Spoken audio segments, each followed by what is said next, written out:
अब example number 13 करते हैं। एग्जांपल नंबर 13 में हमने मेथड ऑफ सेपरेशन से इसको प्रूव करना है। तो हमें पता है कि जो शिफ्ट ऑपरेटर होता है वो you x plus H equal होता है ई पावर एच यू एक्स। ठीक है, ये रिज़ल्ट हम पीछे प्रूव कर चुके हैं, तो ये हमने यूज़ करना है। यहाँ पे हमने इसकी लेफ़्ट हैंड साइड ली। अब यहाँ पे क्या करना है कि जो इक्वेशन नंबर 1 है ये वाली, इसमें हमने एक्स को 1 रखना है और एच को वेरी करना है। तो इस तरह से अब यहाँ पे हम पुट करते जाएंगे तो हमारे पास इस तरह से ये टर्म्स बनती जाएंगी।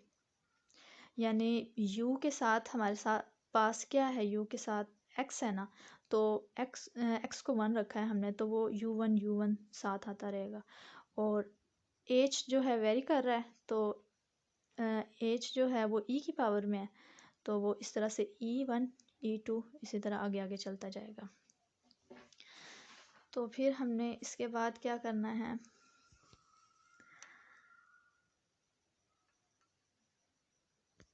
u1 को कॉमन ले लिया और x को भी कॉमन ले लिया। अब हमें पता है कि जो ये चीज़, ये एक सीरीज़ बन रही है और ये इन्फिनिट ज्योमेट्रिक सीरीज़ बन रही है। तो इन्फिनिट ज्योमेट्रिक सीरीज़ का जो फॉर्मूला होता है समेशन के लिए, वो हम यूज़ करते हैं a1/1 माइनस आर। तो यहाँ पे ये फॉर्मूला लगाया, आर हमारा x इंटू ई है।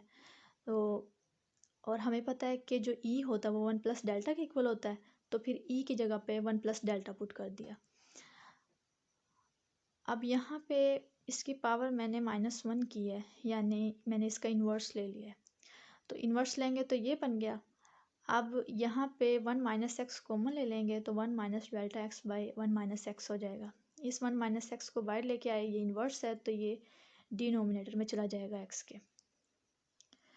ये बन गया। अब यहाँ पे पावर -1 है तो यहाँ पे हम बाइनोमियल एक्सपेंशन यूज़ करते हैं क्योंकि हमारी पावर माइनस में है। तो इसके लिए हमें पता है बाइनोमियल एक्सपेंशन क्या होता है, 1 प्लस ये हमारा n है, n is equal to -1 n into यहाँ पे जो फंक्शन होता है वहाँ वो रखते हैं हम यहाँ पे, ये आ जाएगा प्लस, फिर आता है n into n minus 1 divided by 2 factorial into यहाँ पे जो भी फंक्शन हो उसका स्क्वायर, इसी तरह आगे चलता जाता है। तो इंटू u1 है। तो इसको थोड़ा सा सिंप्लीफाई किया ये, तो ये टर्म्स बन गई। इसके बाद इसको बस मैंने सिंप्लीफाई किया और कुछ नहीं है यहाँ पे। तो यहाँ पे हमारा वही आंसर बन गया है, u1 को अंदर मल्टीप्लाई कर दिया है, तो यहाँ पे वही आंसर बन गया है जो राइट हैंड साइड में हमें रिक्वायर था। तो अब इसका सेकंड पार्ट है u0 plus u1 plus u2 up to un, इसको हमने इस चीज़ के इक्वल प्रूफ करना है। तो इसके सॉल्यूशन में भी लेफ़्ट हैंड साइड ली हमने, और जो हमने पिछले पार्ट में इक्वेशन नंबर 1 ली थी वहाँ पे x is equal to 1 put किया था, यहाँ पे अब x is equal to 0 put करना है और h को वेरी करना है। तो इस तरह से जो वो रिलेशन था इक्वेशन नंबर 1 में, तो वो इस तरह से टर्म्स बन जाएंगे सारी। ठीक है, तो इसमें से u0 हमने कॉमन ले लिया, तो हम इसको देखें तो ये फिर ज्योमेट्रिक सीरीज़ बन रही है और ये फाइनाइट ज्योमेट्रिक सीरीज़ है। ठीक है, इसकी लास्ट टर्म जो है वो हमें नज़र आ रही है। तो ये फाइनाइट सीरीज़ हुई, तो इस पे फाइनाइट सीरीज़ का सम का फॉर्मूला लगाया हमने। अब यहाँ पे जो टर्म्स है वो n+1 टर्म्स है, तो इसलिए यहाँ पे जो फॉर्मूला होता है ना r की पावर n होता है, तो लेकिन यहाँ पे हम n+1 लेंगे क्योंकि हमारी जो टर्म्स है वो n+1 है। तो इसको जो है अब e की जगह पे 1 प्लस डेल्टा रखा और उसकी पावर n+1 हो जाएगी -1 divided by delta into u0।